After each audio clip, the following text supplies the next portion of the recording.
once, and I'm going to say it again, 2010, this is our year to really move forward. We're expanding on all different types of music that we're bringing here on the Enter the Shell Music News, and part of that is having our live interviews with artists all over the country. It's really cool. We're very excited about this.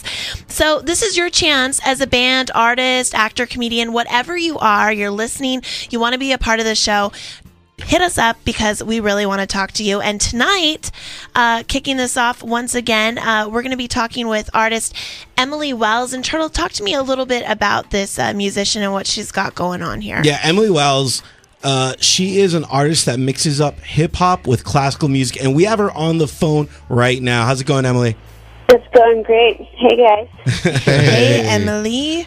So, how goes your taxes? I know when we were talking that you were about to do your taxes. How's that coming along? Are you doing your +1? Yeah, I'm doing my taxes tomorrow.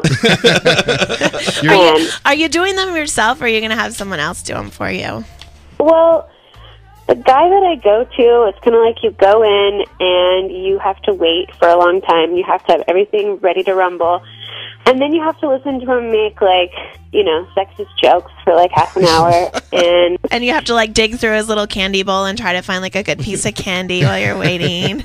Yeah, and there's, a lot of Republican paraphernalia on the walls and Nixon love, and it's great. And it makes you itch. Yes. Yeah, you feel dirty when you leave. You're like, ooh, I need a shower.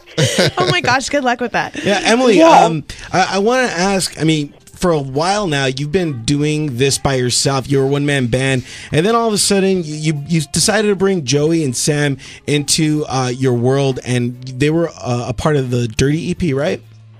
Yeah, no, they've been on the last 3 albums, actually, but it started out pretty simply with, hey, we should maybe record something. Oh, just bring your bass to the show. Oh, just, you know what I mean? Yeah. Started out like that, and then now it's gone to the point where we're we are, a band, and they're a huge part of the sound. And well, speaking of your sound, you seem to push these boundaries, and you don't really you fall into the folky, but you're not folky. You have so many other avenues and so much more you kind of delve into and you sample with.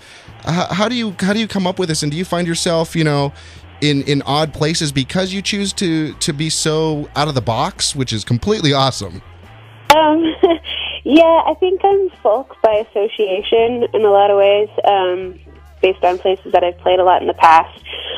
But, I do plenty of, we play all kinds of clubs, 30 holes in the walls to, loud clubs, to big theaters, to museums, to, we're pretty much down to play wherever, although we are getting more and more selective in our old age. Well, after how much are you going to pay me now? I think that's the dollar selective. Yeah, yes and no. That's obviously a factor when you're traveling, but more than anything, I think we're looking for rooms where people can both have fun and will listen. It's not, we don't really want to play parties, so to speak. Well, maybe you should come to the Enter the Shell studios and play here. You get a listening audience? Yes. And bleachers. Yeah. And we promise you it's not for a bat mitzvah or anything like that, it's or legit. A quinceañera.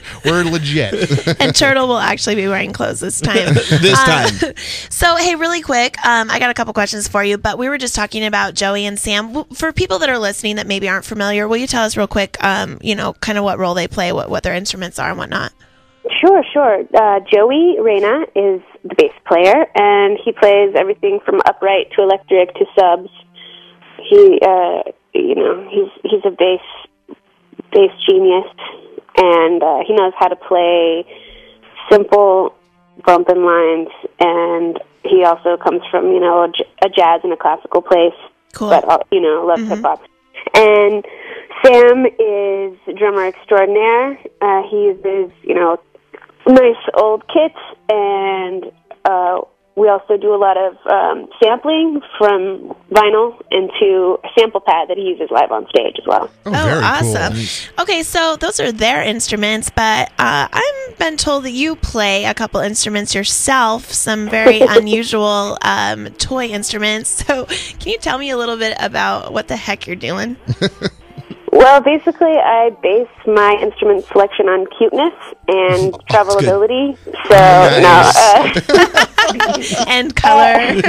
Yeah, that's really all I care about. No, I'm pretty fascinated with sound in general, and the most trying to find a way to make those sounds happen, both live and in the studio. And I joke about traveling, but it actually is kind of a factor. You have to really consider what instruments you're going to add, and can you get it around, and how much is Virgin America going to charge you to take it with you, you know? Right, yeah. Southwest, baby, Southwest. Check it for free. Right. Yeah, so I will try to get my hands on anything that I can, and, you know, I'm not saying I play everything well, but I'm very curious about any sounds I can make, I can get my hands on, and I'm pretty fascinated with obviously stringed instruments. Somebody's let me borrow a cello soon, so I'm gonna try to learn how to play that. And how wicked! What's like the most odd thing like that you'll whip out at a concert, or that people instrument, are like, instrument, yeah. instrument. Turtle, come on now. Odd thing that I will whip out. Let's see. Well, I do travel with a toy piano, which I guess is not really that odd, but it is a bit funny to travel with. And the thing that actually is kind of hilarious that everybody always comments on, and it's the least technical thing of my entire rig, is those, Echo toy microphones. Oh yeah. Like the big ones that look like big snow cones or something, right? I'm sorry, say that one more time. Like they're big and they look like snow cones, right? Yes, exactly. Oh, nice. And it's, maybe because it's colorful, maybe because everybody's like, oh my God, I have one of those, or my nephew has that, or my kid loves that, or whatever people associate with it. But it's actually kind of wicked what it does, because it is essentially very simplified analog spring reverb. It's a chamber with a spring inside, and so instead of running through a reverb, effect pedal that's digitized, or trying to cut around, an old analog spring reverb unit, I just use that when I sing sometimes. So it just gives the voice a different color, That's awesome. Speaking of things that you like and things you use and samples you take, can you just tell us a little bit about that passion you have for classical music and hip hop, and how do you actually fuse them together? Sure. I grew up on classical music. As a child, I played classical music pretty exclusively until I was a dirty teen. Dirty. Very dirty. And then, God, my record's called Dirty. What do you think? Exactly. She's got to live Get the it lifestyle. right. Come on now. Surprise. And then I went to a high school that was very love hip hop style, roll around in cars and listen to it loud. And you went to school in LA, huh? No, I actually went to school in the Midwest, in Indianapolis, but we were into our hip hop for sure, and malt liquor, everything. Mad Dog 2020.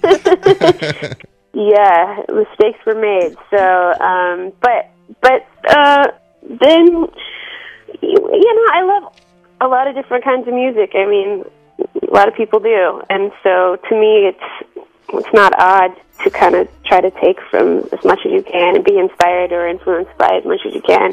I also love, a lot of jazz. Not all jazz, but a lot of jazz. So. Oh, nice. Nice. From a lot of your earlier work, how have you changed since then? You've been putting out records since like 1996, right? Something like that, yeah. Yeah. How do you think your vocal style has changed or evolved in that time frame till now?